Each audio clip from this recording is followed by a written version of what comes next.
Hi guys and welcome to Just So Rare. In today's video I'm going to show you why I use a site called whoscored.com. A big shout out to BitHorse, who I was speaking to last night with regards to this site, and he said, do you use it? And I said yes. And then I was looking through the videos and I was thinking, hang on, I haven't created a video on whoscored.com, so here it is.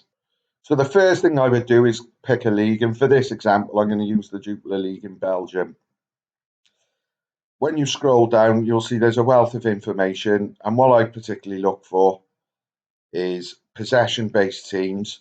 As we all know, defenders in particular, especially fullbacks, for any missed pass they make, they will receive -1, which people would argue is harsh, but simply that's the matrix we're working to at this moment in time.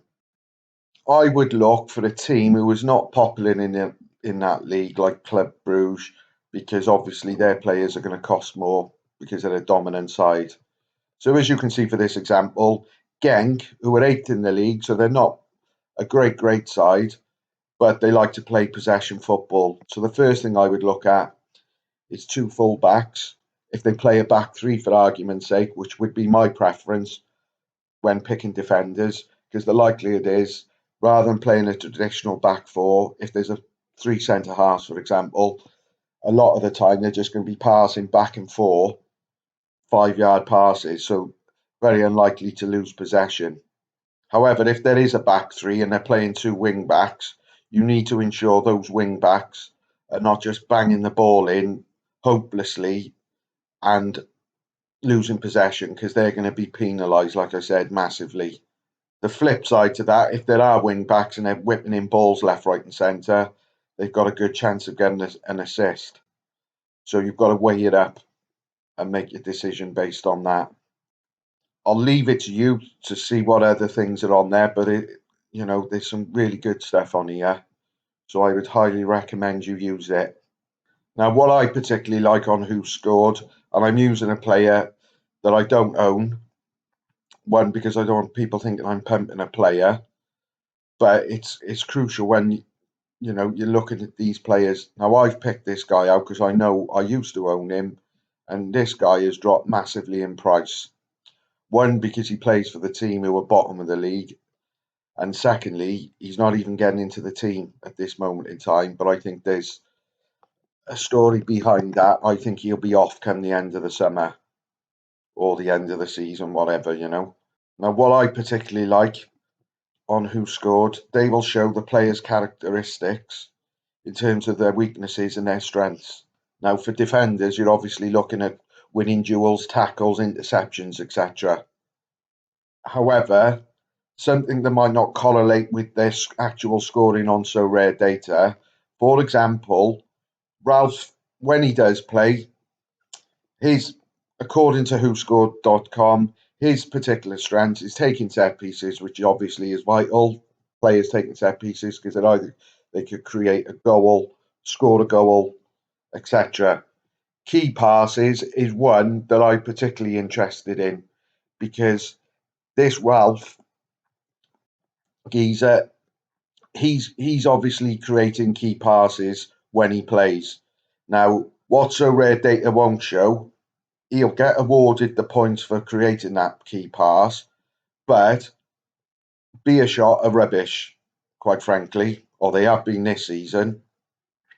If they've got two donkeys up front who can't finish their dinner, not alone a goal, Ralph could theoretically be missing out massive points, decisive scores, because obviously he's not going to get the assist if they don't score it. Now, I've watched Beershot a few times. He stands out like a sore thumb, in my opinion. He's their best player. He creates, and I'm sure the stats would back it up on here on SofaScore, he would create a lot of key passes or big chances throughout the game. However, he's not going to be rewarded for that because, like I said, some idiot up front couldn't finish his dinner. However, because Ralph is classed as a midfielder, as you can see, they're saying his tackling's very weak and his decisive contribution, his defensive, contribution is very, is weak.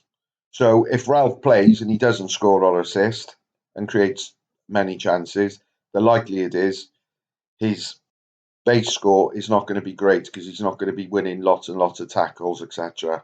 So you've got to weigh it up, how good the team is, and whether you think he would obviously score well.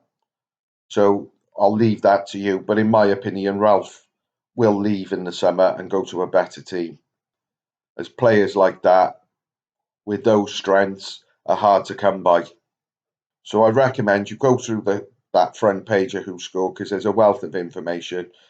And like I said, not the top teams because I haven't got the budget to do that, and I'm sure a lot of you haven't. Look for the weaker teams or the lesser known teams who play possession style football, especially for defenders, and look for young strikers who possibly haven't made the team as yet, whose strengths are finishing, creating chances for argument's sake, because potentially there's good money to be made on these sort of players. Obviously, just my opinion. Now, another thing I use WhoScored.com for is I've switched over to the Eredivisie because there's a game this evening, as you can see, Vitesse versus Sparta Rotterdam. If you hit preview, and I know there's lots of sites who do it, predicted lineups. However, in my experience, Who Scored get these predicted lineups sooner than any other site that I'm aware of. However, bearing in mind, it's obviously only a predicted lineup. There's no guarantees that that is going to be the team. And on certain occasions, it's been way off. And then on other occasions, it's been bang on. So, it also lists the players who are out injured and suspended, which is obviously very vital because you don't want to be putting in a player in your teams who are out either injured or suspended. So, you know, in my opinion, it's vital, useful information. It will also give you certain match facts. Now, I know being a Leeds fan, there's certain teams we can't beat. So silly little stats like this. Vitesse, for example, are unbeaten in their last 14 home matches against Sparta Rotterdam. So, however silly it might sound, there are, in my opinion, certain teams that are other teams' bogey teams. And that would apply here, in my opinion. So, Vitesse, for me, are strong favourites for the game just based on history. Also, other stats or facts you can pick up on here, all useful in my opinion. And you know, whatever you want to take from this, you know, I'm not dictating to anyone. This is just the methods I use, and in my opinion, they're good methods. I tend to use all the sites in one, if you like. I'll pick up certain information from Who Scored, for example, and then I'll jump across to SofaScore to look further into the player, and on other videos I've made where I look at key fundamental stats which I believe are vital towards the scoring matrix of Sorare. So there we have it. You use what you believe in. There's certain sites.